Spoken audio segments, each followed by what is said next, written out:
आप सभी का हमारी कक्षा में स्वागत है। आज हम लोग अध्ययन करेंगे भारत का संवैधानिक विकास, अध्याय 1 के भाग 1 का। इसमें हम भाग 1 में भारत के संवैधानिक विकास का प्रथम कालखंड 1600 ईस्वी से लेकर के 1772 ईस्वी तक का अध्ययन करेंगे। तो आइए हम प्रारंभ करते हैं। आज जिस विषय वस्तु का हम अध्ययन करेंगे वह है भारत का संवैधानिक विकास। भारत का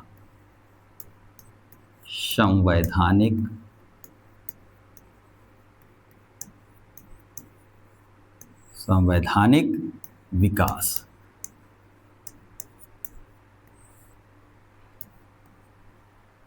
हमने बताया था कि भारत के संवैधानिक विकास को हम कई कालखंडों में बांट करके अध्ययन करेंगे, जिसमें आज हम प्रथम कालखंड का अध्ययन करेंगे। इसमें हमने लिया है 1600 ईस्वी से लेकर के 1772 ईस्वी तक के कार्यकाल।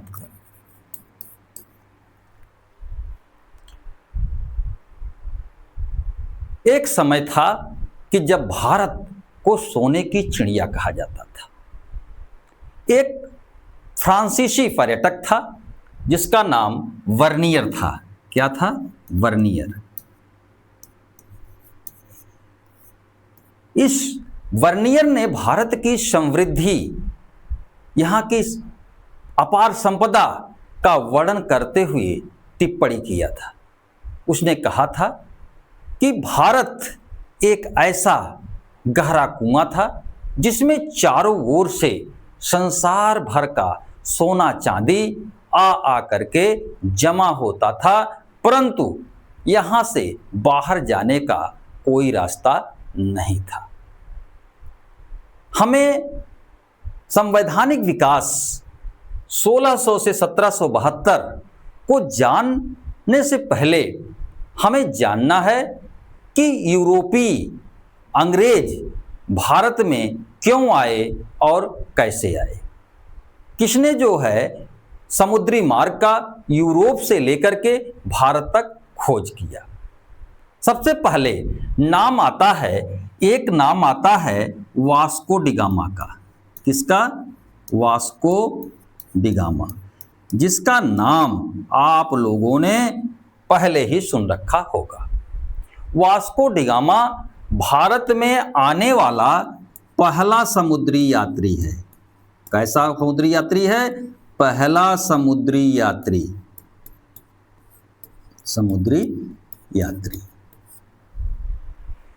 जिसने भारत से लेकर के यूरोप तक, या आप कह सकते हैं कि यूरोप से लेकर के भारत तक समुद्री मार्ग खोजा। वास्को डी गामा यूरोप में एक जिसका नाम है पुर्तगाल, वहाँ की राजधानी है लिस्बन। वहाँ से वह अपने 4 जहाज़ों के साथ भारत में व्यापार करने या भारत की खोज करने के लिए निकलता है और अटलांटिक महासागर पार करते हुए अफ्रीका के पश्चिम तट किनारे से होते हुए वह केप ऑफ गुड होप, यानी दक्षिणी अफ्रीका का दक्षिणतम किनारा केप ऑफ गुड होप, जिसको उत्तरमासा अंतरीप कहा जाता है। आप देखिए कहाँ पहुँचता है वह? Cape of Good Hope. यह पुर्तगाली यात्री केप ऑफ गुड होप पहुँचता है और वहाँ से अफ्रीका के मोजाम्बिक खाड़ी के पास पहुंचता है। कहां पहुंचता है? मोजाम्बिक की खाड़ी के पास पहुंचता है और वहां एक देश है मेलिंडा, जिसे वर्तमान में केन्या कहा जाता है। इस केन्या के पास उसे एक गुजराती व्यापारी मिलता है। इस गुजराती व्यापारी का जो नाम है वह है अब्दुल माजिद। अब्दुल माजिद से वह भारत का पता पूछता है और उसकी सहायता से वह हिंद महासागर को पार करता है और अंततः 20 मई 1498, कब? 20 मई 1498 को वह भारत के केरल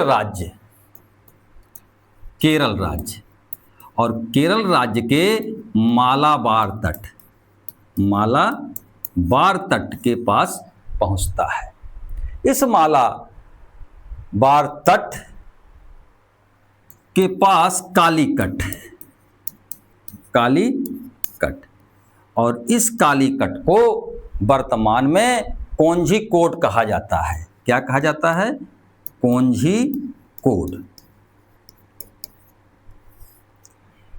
यह वास्को डी गामा यहाँ पहुँचता है और उस समय कालीकट में एक शासक था, शासक यानी राजा। उस राजा का नाम जामोरिन था। यह जामोरिन नामक शासक वास्को डी गामा का स्वागत करता है।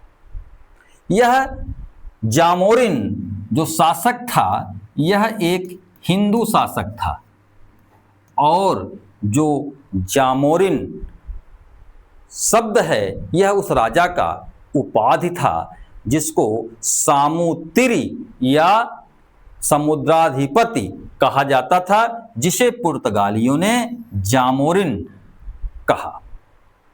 वास्को डी गामा ये जो है वास्को डी गामा, इस वास्को डी गामा के पास 4 जहाज़ों का बेड़ा था। कितने जहाज़ों का? 4 जहाज। जो 4 जहाज़ों का बेड़ा था इसमें से एक जहाज जिसका नाम साओ ग्रेवियल था। क्या था? Sao Gabriel. इसी जहाज पर वास्को डी गामा सवार था। वास्को डी गामा का उद्देश्य जो भारत में था मसालों और व्यापारिक वस्तुओं की खोज करना। इसके बाद वास्को डी गामा जब यहाँ से गया और उसने वहाँ पर उत्पादों को बेचा तो उसे भारी लाभ हुआ। इससे अन्य यूरोपीय व्यापारी प्रभावित होते हैं और वहाँ के व्यापारी भारत में व्यापार करने में रुचि लेना प्रारंभ करते हैं। पुर्तगालियों के बाद 1605 ईस्वी में डच भारत आते हैं। 1605 ईस्वी में कौन भारत आते हैं? डच आते हैं। 1608 में अंग्रेज आते हैं, अंग्रेज। और अंग्रेजों के बाद 1616 ईस्वी में 1616 ईस्वी में डेनिश आते हैं और अंततः 1664 ईस्वी में 1664 ईस्वी में फ्रांसीसी जो है भारत आते हैं।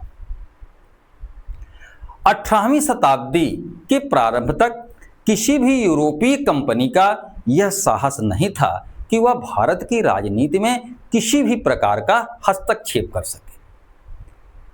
यह समय वही था जब भारत में मुगल साम्राज्य अपने शक्ति वैभव के चरम पर था या गौरव के शिखर पर था। इस समय जो यूरोपीय व्यापारिक कंपनियां थी इनकी नीति भारत में अधिक से अधिक व्यापार करके आर्थिक लाभ कमाना था। अब हम बात करते हैं ईस्ट इंडिया कंपनी की। ईस्ट इंडिया कंपनी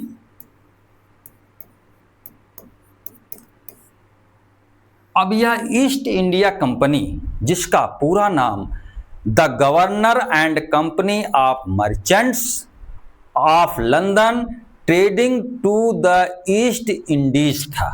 और यह ईस्ट इंडिया कंपनी एक निजी व्यापारिक कंपनी थी, निजी व्यापारिक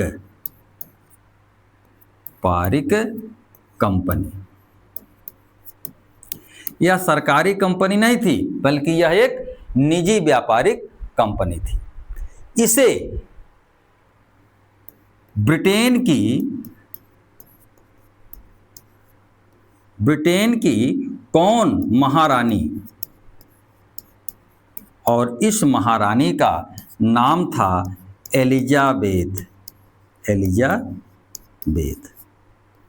और ये एलिजाबेथ कौन थी? प्रथम थी। तो इस ईस्ट इंडिया कंपनी को ब्रिटेन की महारानी एलिजाबेथ प्रथम ने 31 दिसंबर 1600 को, 31 दिसंबर कब? 1600 ईस्वी को, 1600 ईस्वी को एक शाही फरमान, जिसे अधिकार पत्र या रॉयल चार्टर कहा जाता है, इस अधिकार पत्र में, यानी इस रॉयल चार्टर, कौन? 1600 वाला। इस रॉयल चार्टर में उसे यह अधिकार दिया गया कि वे ईस्ट इंडीज के देशों, कहाँ के देशों? ईस्ट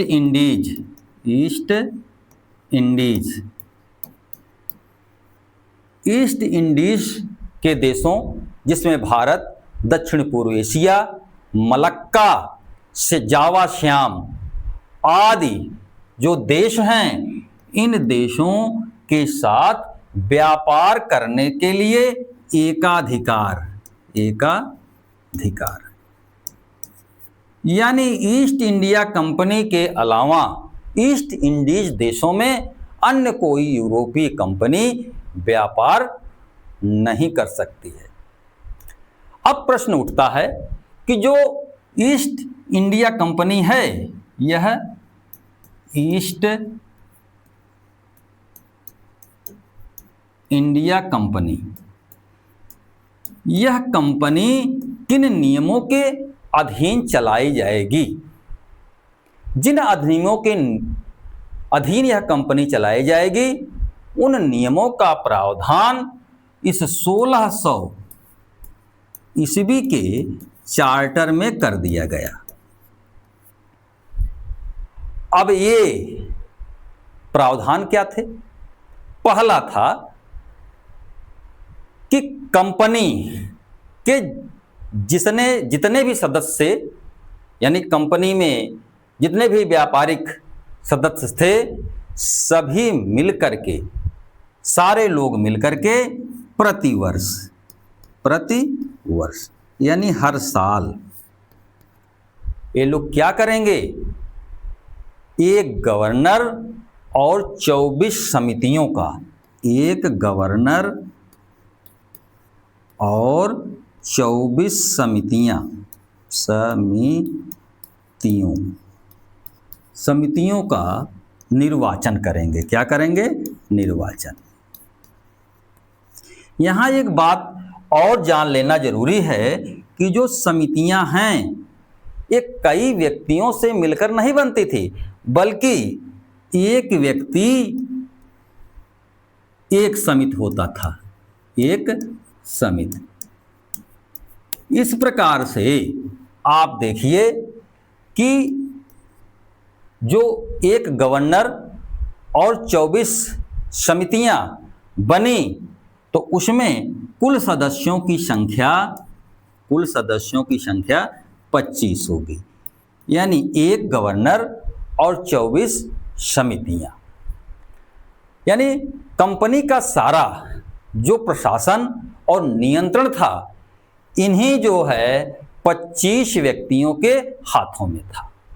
और यही जो गवर्नर और समितियां थी, यही बाद में क्या कहलाने लगी? Court of directors. Court of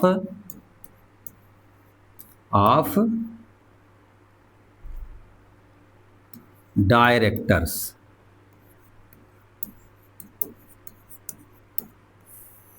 court of directors यही समितियां कहलाने लगी और कोर्ट ऑफ डायरेक्टर्स में 1600 में सदस्यों की कुल संख्या कितनी थी? 25 थी।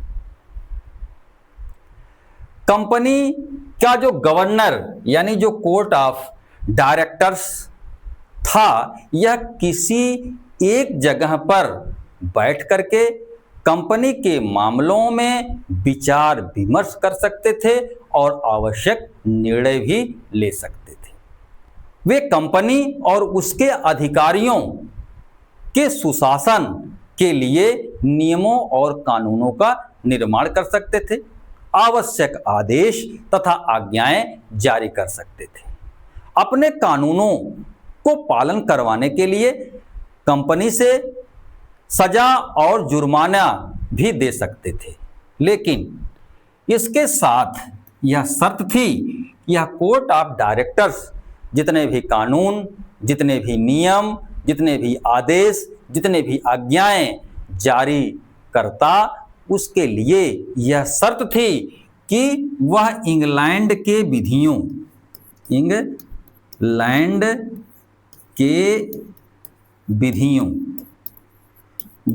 के विपरीत नहीं होना चाहिए।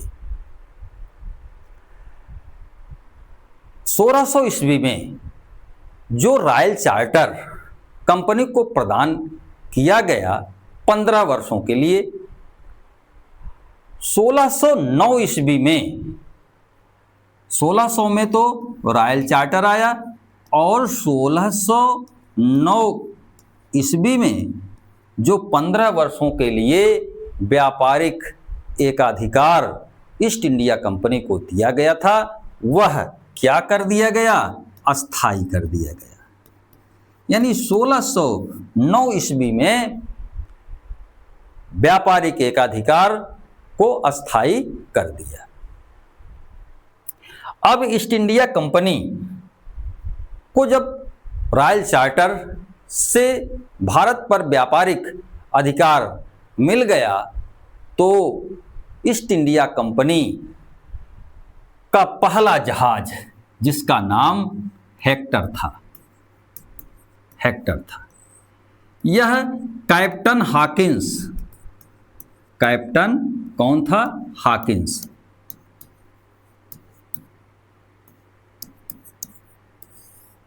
के नेतृत्व में गुजरात राज्य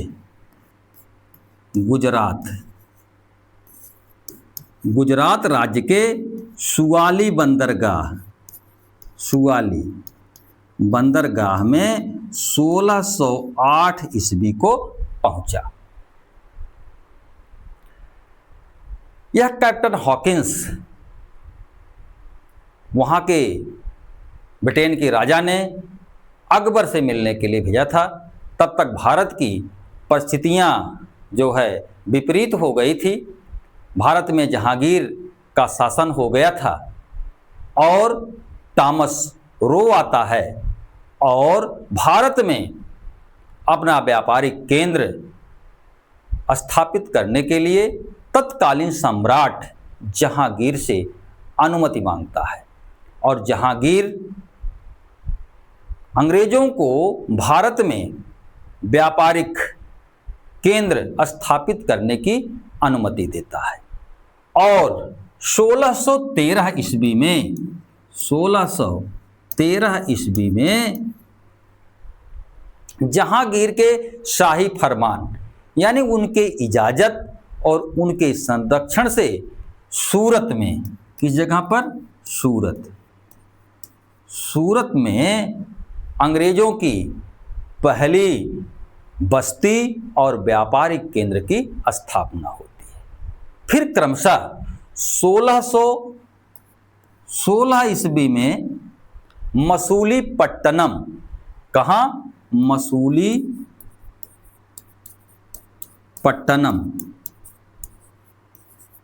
मसूलीपट्टनम में। इसके बाद 1640 में मद्रास में व्यापारिक कोठियां स्थापित होती हैं। इस तरह से आपने 1600 और 1609 के अधिनियम को यहाँ पर देखा। अब हम चलते हैं कि 1609 के बाद एक और रॉयल चार्टर आता है जिसका नाम है 1661 रॉयल चार्टर। 1661 के रॉयल चार्टर के द्वारा कंपनी को यह अधिकार दिया गया कि स्थापित की गई बस्तियों, जो बस्तियां स्थापित हुई हैं, ये जो बस्तियां स्थापित हुई हैं, इन बस्तियों के लिए, बस्तियों में किस लिए? प्रशासन के लिए किसकी? गवर्नर और उसके अफसरों, गवर्नर और अफसर की नियुक्ति कंपनी स्वयं कर सकती है। इस चार्टर के द्वारा यह कहा गया कि जो बस्तियां स्थापित की गई हैं सूरत में, मद्रास में, मसूलीपट्टनम में, इन बस्तियों के प्रशासन के लिए कंपनी गवर्नर और अन्य अफसरों की नियुक्ति कर सकती है। यह जो गवर्नर और उसका परिषद है, गवर्नर और प्लस उसका परिषद, अब इस गवर्नर और परिषद को अधिकार क्या है? वह बस्ती के क्षेत्राधिकार अंतर्गत आने वाले सभी मामलों की क्या कर सकते हैं? सुनवाई कर सकते हैं, सुनवाई कर सकते हैं और निर्णय दे सकते हैं तथा अपने निर्णयों को लागू करा सकते हैं। इसी चार्टर यानी 1661 के चार्टर के द्वारा एक बात और कहा गया कि कंपनी अपने व्यापारिक क्षेत्र में, यानी ये कंपनी है और इसका यह व्यापारिक क्षेत्र है,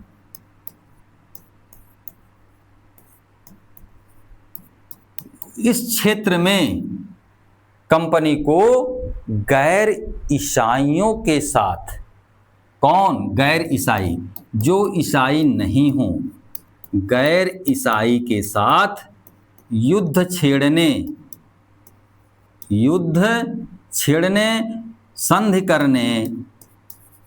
संधि करने का अधिकार दे दिया गया, यानी संधि करने की शक्ति प्रदान कर दी गई। आगे बढ़ते हैं हम। 1669 में एक चार्टर आता है, 1669 चार्टर। 1669 का जो चार्टर है, कंपनी को इस चार्टर के द्वारा बंबई द्वीप, कौन सा द्वीप? बंबई द्वीप जो है कंपनी को 10 पाउंड वार्षिक किराए पर दे दिया जाता है। कभी कभी परीक्षाओं में पूछ दिया जाता है कि बंबई क्या है? एक द्वीप है। तो बंबई द्वीप को 10 पाउंड वार्षिक किराए पर दे दिया। अब सवाल उठता है कि यह बंबई द्वीप अंग्रेज के पास कैसे पहुंचा? बंबई द्वीप पर पुर्तगालियों का कब्जा था और इंग्लैंड के सम्राट थे, कौन थे? चार्ल्स द्वितीय। इंग्लैंड के सम्राट चार्ल्स द्वितीय ने पुर्तगाल की राजकुमारी, कौन? ब्रेगेंजा कैथरीन कैथरीन से शादी किया और इस शादी करने के एवज में चार्ल्स द्वितीय को बंबई द्वीप 1661 में दहेज में मिला। इस चार्टर के द्वारा यानी 1669 का जो चार्टर आया, इस चार्टर के द्वारा कंपनी को कुछ अधिकार मिला। यह अधिकार था बंबई के निवासियों के सुशासन के लिए आवश्यक कानून और प्रशासन करना। इस तरह से इस अधिनियम के द्वारा किसी क्षेत्र विशेष पर शासन करने का पहला स्पष्ट अधिकार था और यहाँ पर ईस्ट इंडिया कंपनी व्यापारिक संस्था से एक शासकीय संस्था की ओर अपना कदम बढ़ाती है। 1677 में यहाँ कहाँ, बंबई में 1677 में कंपनी को अपने सिक्के चलाने का अधिकार, सिक्के चलाने का अधिकार मिल गया। इस तरह से बंबई के ऊपर कानूनी रूप से ब्रिटिश संप्रभुता की स्थापना हो जाती है। अब 1669 के बाद एक और चार्टर आता है 1683 का रॉयल चार्टर।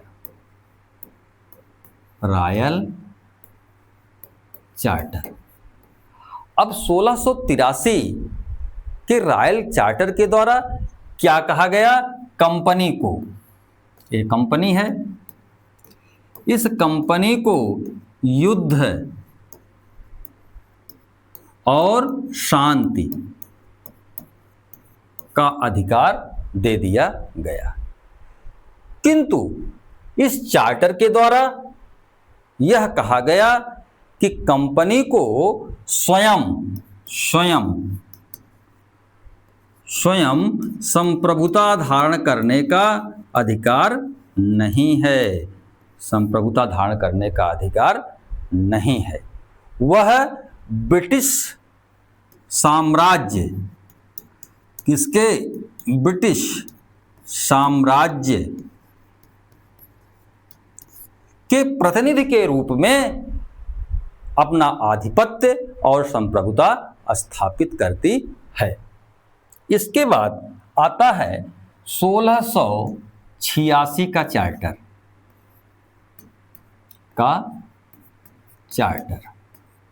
अब 1686 के चार्टर के द्वारा यह कंपनी को अधिकार दिया गया, ये कंपनी है, इस कंपनी को अधिकार दिया गया। यह कौन सा अधिकार दिया गया कंपनी को कि मद्रास में एक नगर पालिका मेयर या महापौर, कहां पर, मद्रास में, क्या नगर पालिका, मेयर या महापौर, मेयर या महापौर अदालत स्थापित कर सकती है, अदालत स्थापित कर सकती है। इसी वर्ष कलकत्ता में कंपनी की कोठियां स्थापित हुई। कहाँ, कलकत्ता में कंपनी की कोठियां स्थापित होती हैं। इस चार्टर में 1689 और 1693 में भी कुछ परिवर्तन किए गए। 1698 महत्वपूर्ण है। 1698 में क्या कार्य किया गया कि कलकत्ता तथा उसके 2 गांवों पर जमींदारी यानी लगान एकत्रित करने तथा दीवानी प्रशासन का अधिकार कंपनी ने खरीद लिया। इसके बाद कंपनी ने 1709, 1726, 1753, 1754, 1757 और 1758 में कंपनी के लिए नए चार्टर दिए गए। इसमें से जो महत्वपूर्ण चार्टर है वह 1726 और 1753 का है, यानी 1726 और 1753। इन दोनों चार्टर के द्वारा कलकत्ता, मद्रास और बंबई के जो प्रेसिडेंसी थे के प्रशासन और न्यायिक व्यवस्था का क्या किया गया? पुनर्गठन किया गया। 1726 के चार्टर के द्वारा 1726 है, इस चार्टर के द्वारा कलकत्ता, मद्रास और बंबई के गवर्नर और उसकी परिषद को विधि बनाने का अधिकार, यानी गवर्नर प्लस उसकी परिषद को कानून बनाने का अधिकार दिया गया। पहले यह कानून बनाने का अधिकार ब्रिटेन में स्थित निदेशक मंडल या आप कह सकते हैं कोर्ट ऑफ डायरेक्टर्स को था, किंतु इसके ऊपर एक बंधन लगाया गया कि जो भी कानून गवर्नर और परिषद बनाएंगे वह कानून युक्ति युक्त हो, युक्ति युक्त यानी न्याय संगत हो, तथा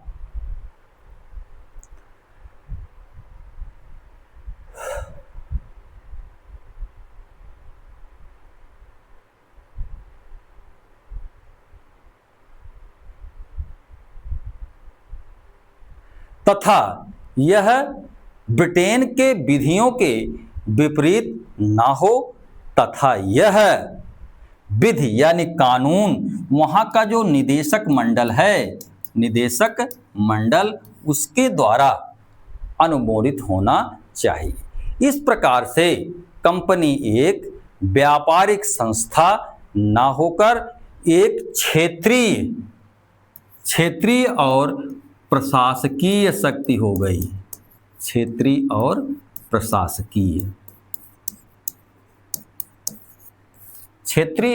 प्रशासकीय शक्ति हो गई, जिसे नए क्षेत्र अर्जित करने, रखने, हस्तांतरण करने का पूरा अधिकार था।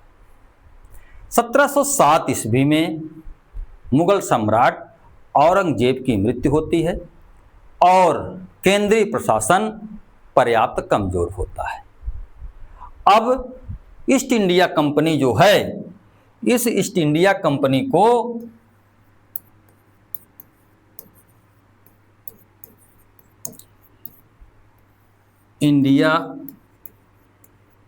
को अपने वर्चस्व के लिए अन्य यूरोपीय शक्तियों से संघर्ष करना पड़ा, किंतु पुर्तगाली और डच जो यूरोपीय कंपनियां थी वे अंग्रेजों के मुकाबले कमजोर पड़ी और वे मैदान से हट गई। किंतु क्लायू के नेतृत्व में अंग्रेज और डुप्ले के नेतृत्व में फ्रांसीसी कंपनियों के बीच 20 वर्ष तक युद्ध होते रहे। अंततः 1761 परीक्षाओं के दृष्टिकोण से महत्वपूर्ण है। बांडीवास का युद्ध होता है, बांडीवास का युद्ध होता है। इस बांडीवास युद्ध में जो फ्रांसीसी हैं, ये हार जाते हैं।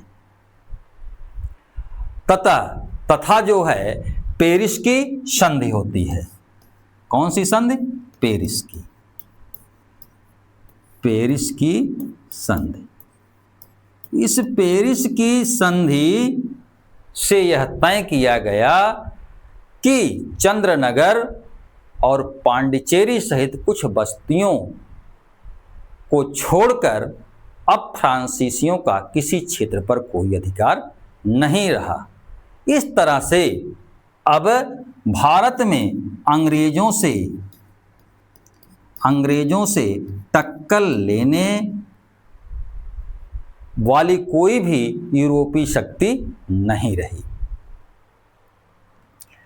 अब हम आगे बढ़ते हैं कि 23 जून 1757, यह इतिहास में महत्वपूर्ण है। 23 जून 1757 की हम बात करते हैं। यह तिथि भारतीय इतिहास में एक निर्णायक तिथि है। आप सभी जानते हैं कि बंगाल राज्य, यह बंगाल राज्य है। इस बंगाल राज्य का नवाब था, नवाब राजा या शासक। बंगाल राज्य का नवाब कौन है? राजा या शासक, जिसका नाम था सिराजुद्दौला। क्या नाम था नवाब का? सिराजुद्दौला।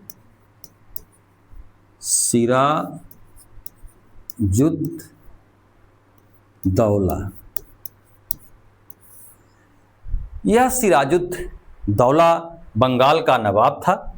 सिराजुद्दौला का एक सेनापति था जिसका नाम था सेनापति।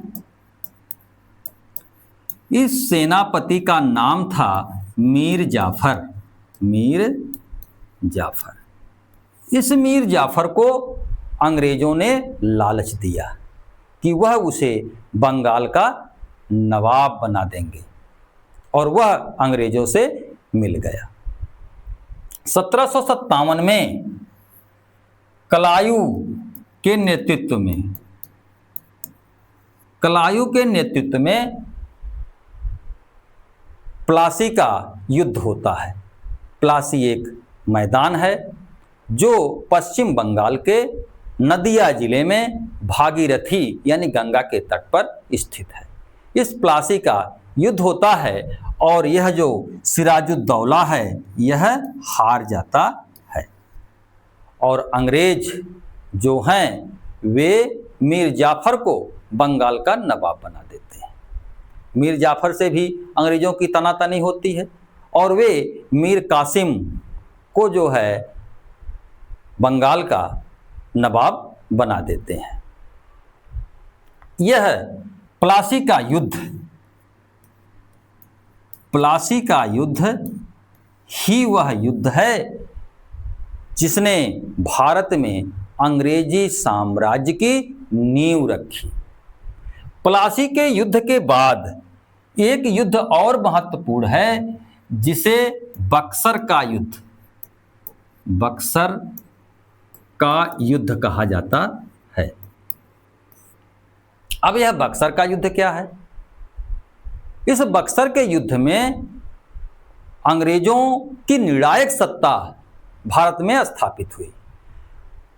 यह बक्सर का युद्ध कब हुआ? 22 अक्टूबर 1764। 22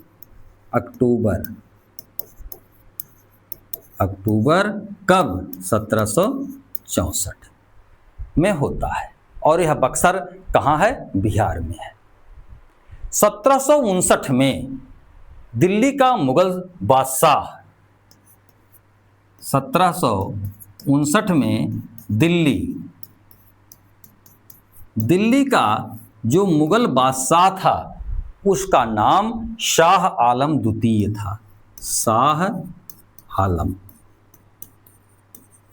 आलम द्वितीय था।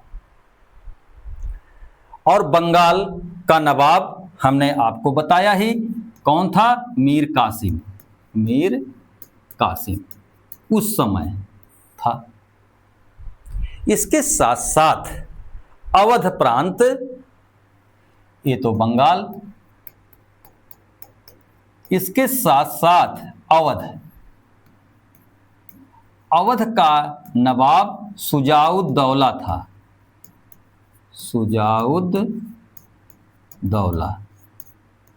शुजाउद्दौला था। तीनों शासकों ने मिलकर के अंग्रेजों के विरुद्ध संयुक्त मोर्चा खोला और बक्सर का युद्ध हुआ।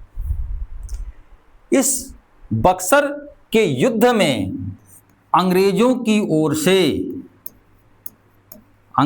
की ओर से जो नेतृत्व कर रहा था उसका नाम था हेक्टर मुनरो। यह युद्ध होता है और इस युद्ध में अंग्रेजों की जीत होती है। अंग्रेज क्या करते हैं? ये जीत जाते हैं और इसके तहत इलाहाबाद की संधि होती है। इलाहाबाद की संधि। इस इलाहाबाद की संधि के तहत अंग्रेजों को बंगाल, बिहार और उड़ीसा की दीवानी यानी राजस्व वसूलने का अधिकार मिल जाता है। इस युद्ध के बाद यानी संधि के बाद नवाब के पास केवल उत्तरदायित्व यानी फौजदारी के मामले रह गए और वास्तविक शक्ति जो है वह कंपनी के पास चली गई। इस तरह से जो शक्ति विभाजन की व्यवस्था हुई इसे इतिहास में द्वैध शासन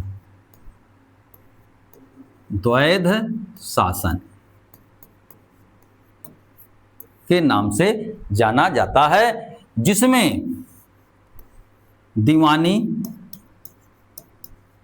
यानी राजस्व तो अंग्रेजों के पास है, लेकिन फौजदारी किसके पास है? नवाब के पास है।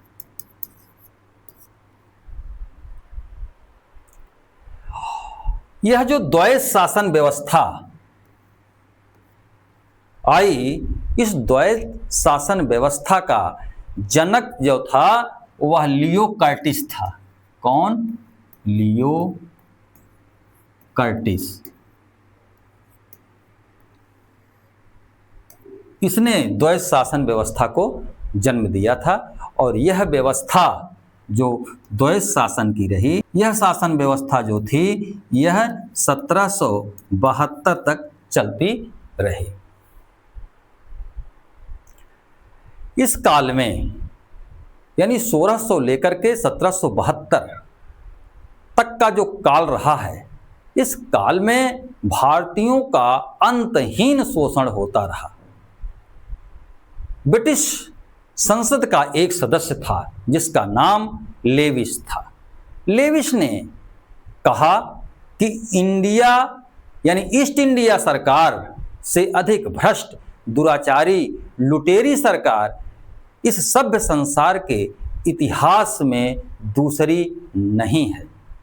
जहां एक ओर इस समय भारत में भूखमरी, बेबसी, लाचारी, अकाल था, वहीं दूसरी ओर ब्रिटेन में भारतीय धन से औद्योगिक क्रांति जन्म ले रहा था।